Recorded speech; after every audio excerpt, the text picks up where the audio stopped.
받으신 줄로 믿습니다. 예. 오늘은 거룩한 진동, 다시 연결되는 가정이라는 제목으로 하나님 말씀 전합니다.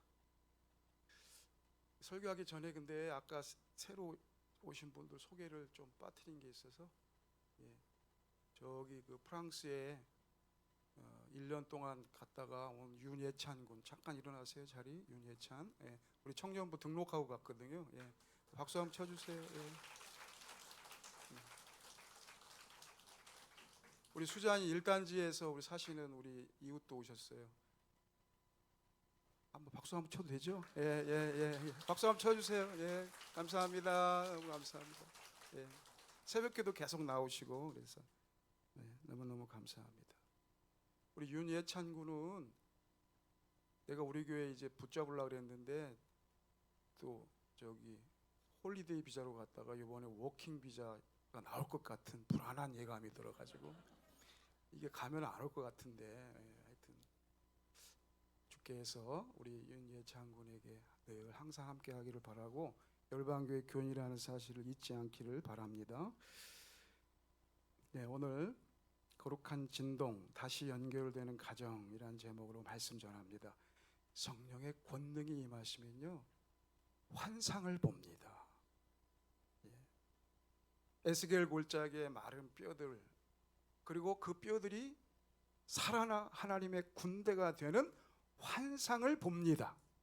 성령이 임하시면 환상이 보이기 시작하는 거예요. 그런데 그 환상이 그냥 허황된 환상이 아니라 우리의 처절한 현실을 직시하고 그 현실을 바탕으로 한 환상입니다. 믿음 생활이 뭡니까? 눈앞의 현실은 바삭바삭 말라버린 것 같은 뼈다귀와 같을지라도 하나님의 약속의 말씀을 믿음으로 말미암아 바라는 것, 믿음은 바라는 것들의 실상이다라는 말씀처럼 믿음으로 하나님의 약속의 말씀이 성취될 것을 바라보는 겁니다. 이게 믿음입니다. 하나님의 영이 임하면 늙은이는 꿈을 꾸고 젊은이는 환상을 보며 자녀들은 예언합니다. 공통점이 뭡니까? 현실의 무덤에 갇혀 있는 것이 아니라 하나님의 비전을 보며 말하며 꿈꾸며 행동하며 살아간다는 겁니다. 오늘 부부주일입니다. 오늘 여방의 모든 부부가 성령님이 보여주시는 이 비전으로 충만하시기를 바랍니다. 어떤 부부가 있었대요. 요새 부부가 대화를 많이 해요? 잘 못해요? 잘 못해요. 어떻게 이렇게 잘 알아요, 권사님? 대화를 잘, 드라마 보면 나오지. 대화를 잘 못해서 여보 어디 있어? 나 화장실. 카톡으로 대화를 하는데, 여러분 저기 카톡 중독병, 화장실까지 들고 가면 중독입니다. 그건. 근데 화장실에서 나의 화장실. 근데 이건 아무것도 아니에요. 어떤 부부가 실화인데 남편이 아무 말 없이 아내가 남편에게 카톡을 보냅니다. 보일러 수리 영수증. 띡. 남편이 딱 보더니 아무 말 없이 25만 원 송금 완료됐습니다. 띡. 그러니까 아내가 따봉 띡 보내고, 그 다음날 한양수자인 관리비 고지서 띡 보내니까 아내가, 남편이 말없이 송금 완료 영수증 띡 보내고, 그 다음에 아내가 대머리 곰돌이가 굽신거리며 고맙습니다 하는 거 하나 띡 보내고 끝. 이게 대화의 전부라는 거예요. 남일 같지 않아요, 여러분? 부부 현실의 단면을 보여주는 과장된 이야기지만 저는 없지 않아 이런 부분이 우리에게도 있다는 생각을 합니다. 말 섞으면 싸우니까, 말 섞기 시작하면 싸우니까, 어차피 내 말 안 들으니까 차라리 입을 닫고 이모티콘이나 보내자. 여러분, 이런 의미에서 마른 뼈들로 가득한 에스겔 골짜기는 멀리 옛날 이야기, 멀리 있는 얘기가 아니라 우리 집안 이야기일 수 있습니다. 오늘 하나님께서 이 메마른 뼈와 같이 삭막해진 이 시대에 우리의 부부의 관계를 그 현실 너머에 있는 하나님의 환상의 세계로 열어주시기를 소원합니다.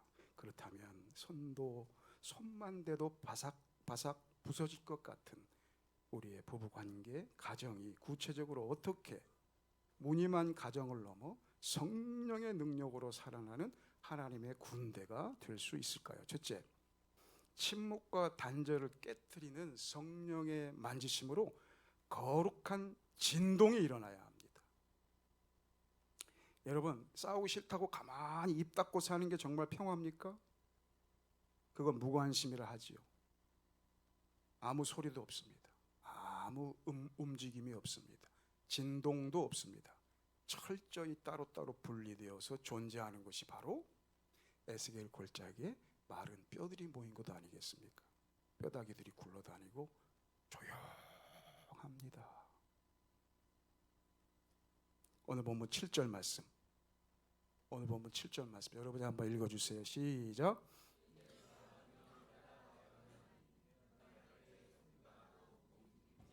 이 뼈 저 뼈가 들어맞아 뼈들이 서로 연결되더라. 아멘. 아멘. 예. 말씀을 대언할 때에 뼈들이 부딪히며 소리가 나고 움직입니다. 당시 포로기 백성들은 우리에게 소망이 없다고, 마른 뼈 같다고 그저 주저앉아서 아무 소리도 내지 못하고 존재하고 있었습니다. 그때 성령의 역사가 시작됩니다. 하나님의 말씀이 대언됩니다. 그랬더니 어떤 일이 일어나느냐? 네. 소리가 나고 진동이 일어납니다. 하나님의 주권적인 역사입니다. 인간의 죽은 이성과 상식을 깨는 영적 소동이 일어납니다. 여러분, 이런 영적 소동, 진동, 지진 이런 건 성경에 굉장히 많이 나와요. 사도행전 2장 1절에는요. 성령께서 임하셨을 때 급하고 강한 바람 같은 소리가 있어 그들이 앉은 온 집에 가득하다. 이렇게 표현하고요. 사도행전 4장 31절에는 빌기를 다음에 모인 곳이 진동했다. 이렇게 표현하고요. 히브리서 12장에서는요. 그 소리가 땅을 진동하였거니와 이제는 약속하여 이르시되 내가 또 한 번 땅만 아니라 하늘도 진동하리라. 이런 말씀들이 많이 나와요. 그러니까 성령이 임하시면요. 소리가 나고 진동이 일어납니다. 근데 이 소리 나고 흔들리는 것이 상황이 나빠지는 징조가 아닙니다. 내 이성과 계산이 무너지고 하나님의 재창조의 역사가 시작되는 거룩한 신호입니다. 성령님은 왜 우리에게 임하셔서 조용하고 아주 평안하게 이렇게 역사하지 아니하시고 왜 소리를 내며 진동을 일으키고 거룩한 진동을 일으켜서 우리로 하여금 좀 불편하게 만드시는가? 20세기를 대표하는 강해 설교자 닥터 로이드 존스는 이렇게 말했습니다. 성령의 부흥이 임할 때 교회와 영혼에 일어나는 영적 각성이다. awakening. 영적 각성이다. 그랬어요. 성령이 임하시면요. 좋은 게 좋은 거야. 그냥 가만히 싸우고 말 붙이면 싸우니까 이러고 있다가 성령이 임하시면 우다다다다닥 막 소리가 나기 시작해요. 진동이 일어나기 시작해요. 여러분, 오늘 우리가 성경을 읽었는데 힘줄과 살이 울렀으나 여전히 생기가 없다 하면서 8절에 말씀하지 않습니까? 인간이 제 아무리 뼈대를 맞추고 구조를 짜 맞춰도 교회로 치면 좋은 프로그램, 좋은 대화법, 인간적인 모든 계획과 이벤트를 다 해도 위로부터 임하는 성령의 숨결이 없다면, 로이드 존스 목사님이 그랬어요. 그것은 여전히 예쁜 시체에 불과하다. 그랬습니다. 여러분, 우리도 이제 돌아가시면 수의 이렇게 예쁘게 입히고 이렇게 하잖아요. 근데 서양에서는 수의보다도 이런 일상복을 입히거든요. 풍선에도 양복 좋은 거 입히고 얼굴도 이렇게 화장을 해줘요. 이렇게 예쁘게. 그 화장하는 사람이 돈 잘 번대. 화장을 해준다고. 그거를 생각하면서 로이드 존스 목사님은 위로부터 임하는 성령의 숨결이 없으면 아무리 다 갖춰져 있어도 예쁜 시체에 불과합니다. 이렇게 말씀했습니다. 여러분, 보혜사 성령이 임하시면요, 거짓된 정적을 깨트리십니다. 흔드십니다. 그리고 재배치하십니다. 그리고 사명의 숨결을 불어넣습니다. 하나님의 진동의 목적은 파괴가 아니라 재창조의 역사이고 하나님 나라를 세우기 위한 역사입니다. 성령의 진동은 가정을 무너뜨리는 지진이 아니라 차가운 침묵의 무덤을 깨우시는 보혜사 성령님의 주권적인 심폐소생술 같은 겁니다. 사랑하는 성도 여러분, 갈등이 두려워서 묻어두었던 아픔이나 단절된 대화의 주제를 성령님을 의지하고 시작하십시오. 시작하십시오. 그냥 예쁜 시체로 살래요? 제가 이렇게 얘기하니까 여보, 목사님 말씀 들었지? 9시까지 집합해. 얘기 좀 해보자. 이렇게 하면 되겠어요? 안 되겠어요? 이렇게 하면 안 돼요. 제발 이렇게 하지 마시고 어떻게 해야 돼? 그렇게 하지 말라고. 그렇게 하면 안 되고, 여보 커피나 한잔 하러 갈까? 하면서 가든지 아니면 집에서 맛있는 커피를 한잔 타서 여보 오늘 부부주일 설교 들으면서 나 마음이 많이 찔렸어요. 그동안 당신하고 의견이 안 맞아서 늘 도망치던 문제에 대해서 당신과 정직하게 직면하고 얘기하고 싶어요. 성령님께서 우리 대화 가운데 우리의 깨진 뼈들을 다시 맞춰주기를 바래요. 뭐 이런 식으로 얘기를 시작하셔야 돼요. 여보, 내가 당신의 구원을 위해서 지금까지 수십 년 기도했는데 이번에는 목사님 만나서 세례 교육 받으시고 세례 받는 역사가 있었으면 좋겠습니다. 이게 내 소원입니다. 여보, 하나님이 계시고 천국이 분명히 있는데 내가 당신과 함께 천국 안 가고 나 혼자 천국 가면 뭐 하겠어요? 얘기를 하라고. 그래도 도망갑니다. 그래도 도망갑니다. 야 여보 다음에 얘기해. 그러면서 막 도망갑니다. 그래도 포기하지 마시고 성령의 만져주심으로 거룩한 진동이 일어나도록 기도하면서 여러분 또 얘기하시고 또 대화를 하셔야 합니다. 언제까지 그냥 뭐 좋은 게 좋은 거다 그러고 무관심하게 따로따로 사실 거예요. 성령의 만져주심으로 거룩한 진동이 일어날 지어다. 오늘 그렇게 역사가 일어납니다. 오늘 성경에 바삭바삭 부서질 것처럼 말라버린 우리 부부관계 가정이 어떻게 해야 성령의 능력으로 살아나는 하나님의 군대가 될 수 있을까요? 두 번째로 십자가 복음으로 남편과 아내라는 가정의 뼈대가 서로 연결되어야 합니다. 8절 여러분 한번 읽어주세요. 오늘 본문 8절 시작. 내가 또 보니 그 뼈에 힘줄이 생기고 살이 오르며 그 위에 가족이 덮이나 그 속에 생기는 없더라. 아멘. 그 속에 생기는 없더라. 대화법 책도 읽고 상담소에 가서 상담학 박사님하고 상담도 해봤는데 왜 안 됩니까? 왜 우리는 여전히 공허합니까? 왜 많은 부부가 환경을 바꾸고 노력해도 여전히 속은 메마른 관계에 있을까요? 외형적인 뼈대와 살을 맞추는 구조를 넘어 부부 안에 성령의 역사로 정말 유기적으로 하나가 되는 연결의 역사가 일어난다는 것은 무슨 의미일까요? 어떤 권위 있는 부부관계 전문 상담가에게 결혼생활 20년 만에 이제는 더 이상 살기 힘들다라고 결론을 내린 부부가 상담을 받으러 왔습니다. 이 부부는 외형적으로는 완벽한 힘줄과 살까지 다 갖춘 괜찮은 부부였습니다. 그런데 상담이 시작됩니다. 무슨 문제가 가장 큰 문제입니까? 그랬더니 아내가 깊은 한숨을 쉬며 박사님,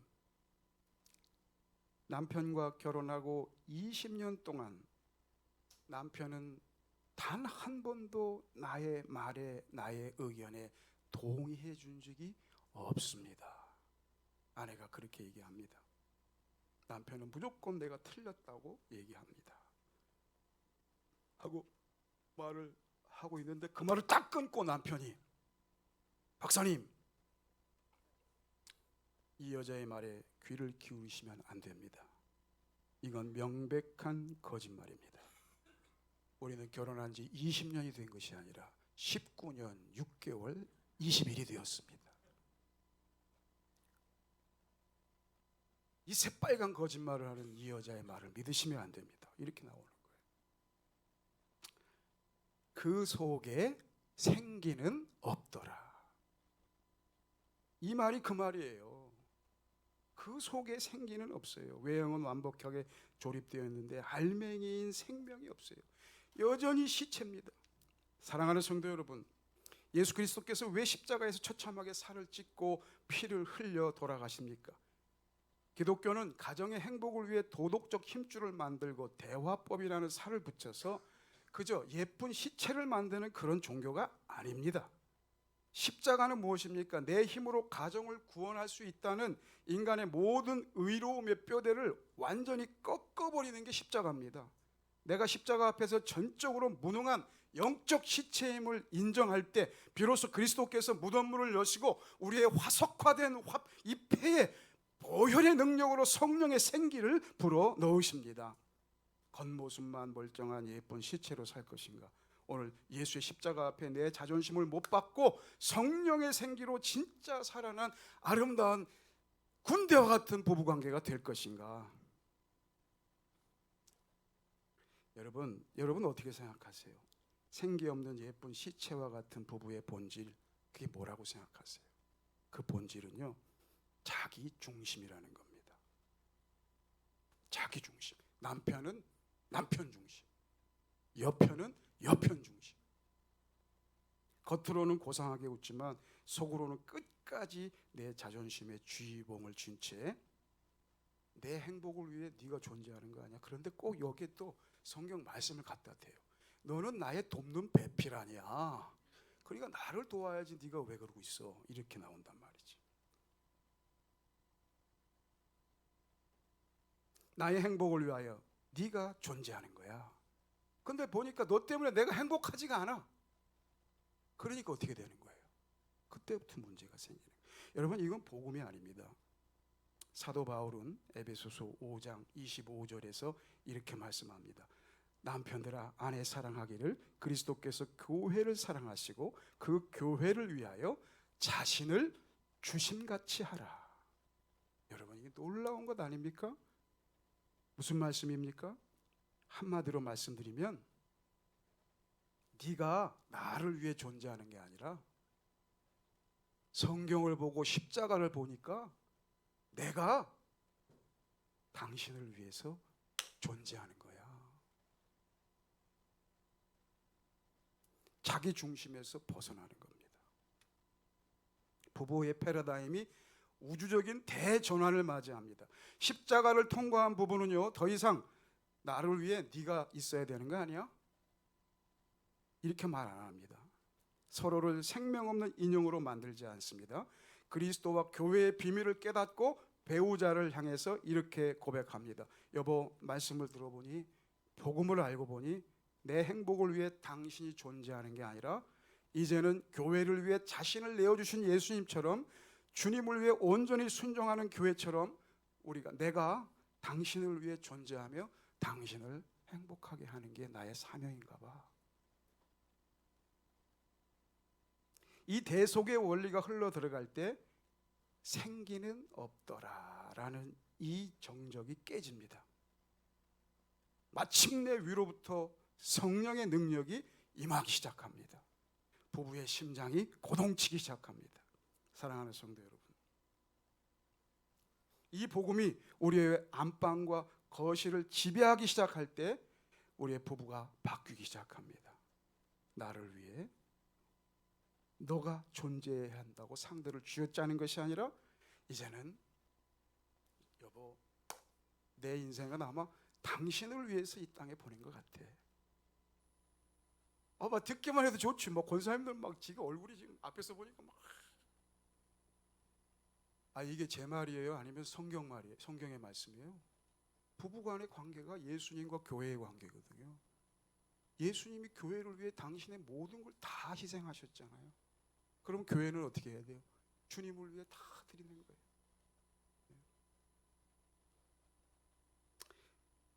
여러분, 내 행복을 위해 당신이 존재하는 게 아니라 이제는 십자가 사랑으로 너를 위해 내가 존재할게. 시작. 한번 해보세요. 예? 이제는 십자가 사랑으로 당신을 위해 내가 존재할게. 시작. 한국말로 하니까 어렵죠? 영어로 하면 쉬워. I am because you are. 나는 너 때문에 존재한다. 아, 영어가 더 쉬워. I am because you are. 네. 사랑하는 성도 여러분, 뭐 이거 한번 따라한다고 싹 바뀌진 않아요. 그러나 이게 성경이라는 건 알아야 될 거 아니에요. 이게 성경이에요. 예? 여기 신혼부부 아직 아니지? 한참 됐지? 그래도 예? 처음에는 내가 이 사람 좋아가지고 내가 이 사람 이렇게 하는데 이게 점점 깊어지면 여보, 내가 당신과 결혼한 이유는 당신의 행복을 위해서야. 내가 부족하지만 당신을 위해 존재할게. I am because you are. 이렇게 하면서 노력을 할 때 예수 그리스도의 복음의 능력, 성령의 권능이 임합니다. 말라버린 우리 부부의 관계와 가정이 어떻게 해야 무늬만 가정을 넘어 성령의 능력으로 살아나는 하나님의 군대가 될 수 있을까요? 세 번째, 하나님의 군사로서 공동의 사명을 발견해야 합니다. 오늘 본문 10절 말씀 같이 읽어주세요. 오늘 본문 10절입니다. 시작.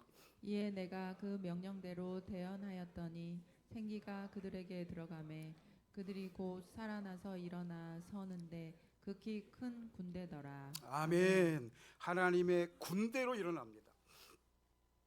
마른 뼈들이 일어나가지고 뭐가 됐어요? 하나님의 군대가 됐다. 이 말씀은요, 사도행전 1장 8절 오직 성령이 너희에게 마시면 너희가 권능을 받고 예루살렘과 온 유대와 사마리아와 땅끝까지 이르러 내 증인이 되리라 할 때 이 증인의 사명과 이게 딱 맞는 거거든요. 하나님의 군대, 예수 그리스도의 증인.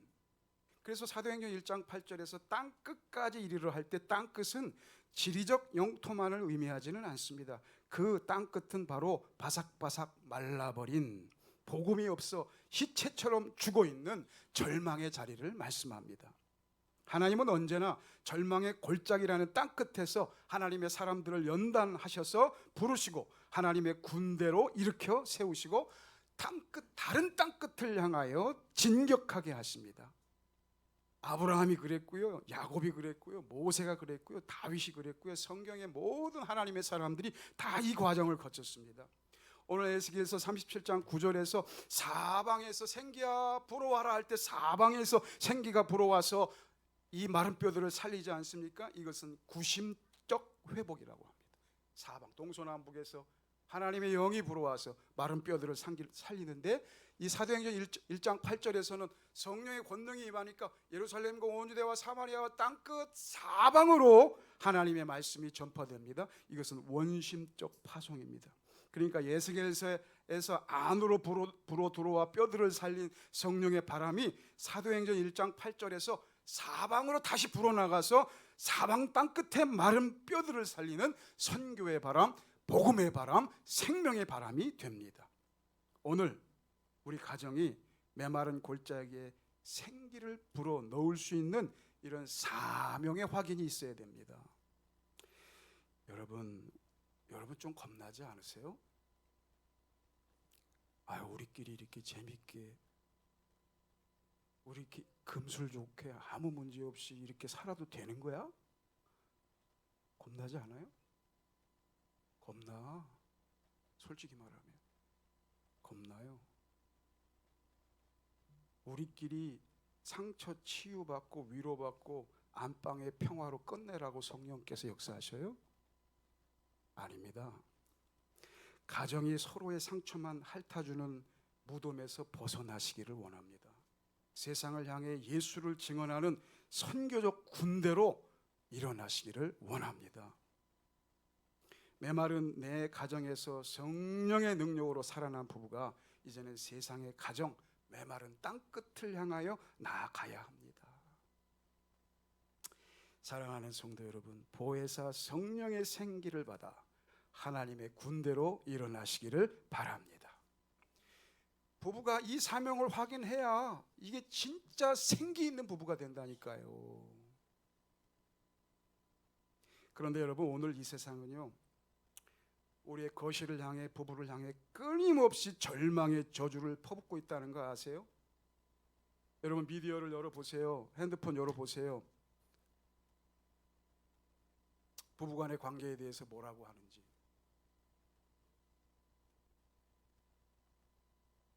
부부가요, 이런 말 해도 되나 모르겠다, 애들 있는데, 둘이서 오붓하게 어디 좋은 데 가서 커피 마시고 있으면요, 이러시면 안 되옵니다, 뭐 이런 식으로 나온다고. 요새 부부가 그렇게 손잡고 가면 안 된대. 그게 너무 그렇게 붙어 있으면 안 된다는 거야. 부부가 그거 겹치지 마, 떨어져 앉아. 이게 세상의 논리, 세상의 문화잖아요. 이게 마귀야, 마귀. 그래서 저는 요새는 이제 담임 돼가지고 제가 앞에 와 있어야 되지만 옛날에 항상 붙어 다녔습니다. 일부러 새벽기도 올 때 팔짱 끼고 왔습니다. 일부러 그래요, 저희들이 일부러. 여러분, 우리의 사명이 뭡니까? 우리 부부가 이제 성령 충만함으로 하나님의 군대가 되면 그 다음에 우리의 사명은 또한 자녀들에게로 가는 겁니다. 이 자녀를 예수의 제자로 키우리라. 이게 저와 여러분의 사명인 줄로 믿습니다. 그런데 이 시대가 어떻게 합니까? 자녀 양육을 일컬어서 혼자 손해보고 벌을 받는 독박 육아라고 합니다. 독박 알아요? 이게 사실은 고스톱 용어예요. 독박 썼다. 네. 착해가지고 잘 몰라다. 독박 썼다는 거야, 독박. 육아가 독박입니까? 이게 세상의 저주예요. 그리고 평생 육아의 노예로 갇혀 살아야 하는 엄마들을 향하여 맘고리즘에 갇혔다, 이렇게 표현해요. 맘고리즘. 알고리즘이라는 그 부정적인 요소를 맘고리즘으로 바꿨다며. 이 땅에서 아이를 키우는 것을 육아 지옥이요, 육아 잔혹사라고 끊임없이 패배주의로 마귀의 이야기를 우리에게 들려줍니다. 여러분, 단호히 배격하셔야 됩니다. 이런 얘기 막 하니까 청년들 결혼하기가 싫어요. 독박 육아에다 뭐 육아 잔혹사 하기 싫은 거예요. 이거 다 거짓말입니다, 여러분. 제 인생을 살펴봐도요, 우리 아이들 키울 때가 제일 행복했습니다. 니들이 이걸 알아? 내 아이를 키울 때 얼마나 행복했는지 몰라. 그래서 내가 우리 애한테, 뭐 힘들지 이제 우리 아이도 애기 한 3살 됐고 배에도 애기가 있어. 네 인생의 황금기다. 아멘 그러더라고. 아멘. 사랑하는 성도 여러분, 성령의 환상을 품은 군대, 성령의 환상을 품은 부부는 이 세상의 저주 섞인 언어에 속지 않습니다. 성령의 생기가 임한 가정에서 고백되는 양육은 독박이 아니라 삼위일체 하나님이 함께해 주시는 거룩한 동역의 역사가 됩니다. 맘고리즘의 절망의 굴레가 아니라 메마른 땅끝에 하나님의 나라를 재창조하는 위대한 전도자의 파송이 일어납니다. 육아 지옥이 아니라 예수님의 명령을 따라 다음 세대를 제자 삼는 제자 훈련의 현장이 바로 가정이 됩니다. 부부주의를 맞이한 성도 여러분, 자녀를 세상의 성공을 위한 우상으로 키우려고 바삭바삭 말라 죽이지 마십시오. 나 먹고 살기도 힘들다며 독박이라고 탄식하지 마십시오. 오늘 밤, 오늘 이 아침, 오늘 여러분이 집에 가서 오늘 밤에 보혜사 성령의 생기를 사모하시면서 자녀들의 머리 위에 손을 뻗어 얹고 기도하십시오. 대언하십시오. 마른 뼈 같은 이 세상의 문화 속에 갇힌 내 딸, 내 아들아, 여호와의 말씀을 들을지어다. 성령의 능력으로 살아나라. 이 시대의 땅끝을 치유하는 하나님의 군대로 일어설지어다. 여러분 대언하십시오. 하나님의 말씀을 대언할 때 성령께서 사방에서 구심적으로 역사하십니다. 에스겔에게 권능으로 임하신 성령께서 오늘 우리에게 임하십니다. 무관심으로 죽었던 소통이 살아나고 부서진 관계의 뼈들이 말씀 안에서 서로 부딪히며 살아나는 영적 소동이 저와 여러분의 거실과 안방에서 시작되기를 바랍니다. 그리스도께서 교회를 위해 자신을 주신 같이 우리 부부도 서로를 위해 기꺼이 자신을 내어주는 복음의 통로가 되기를 바랍니다. 우리 가정은 단순히 우리끼리 잘 사는 데가 아닙니다. 세상을 향하여 나아가는 하나님의 군대입니다. 예수 그리스도의 증인들입니다. 이 사명을 감당할 때 하나님께서 저와 여러분의 가정을 하나님의 진지로 굳게 지켜주실 줄로 믿습니다. 아멘. 마른 뼈들아 여호와의 말씀을 들을지어다. 열방의 부부여 하나님의 군대로 일어나라. 성령의 생기여 사방에서 불어와 우리 가정을 살려 주옵소서. 우리 찬양합니다.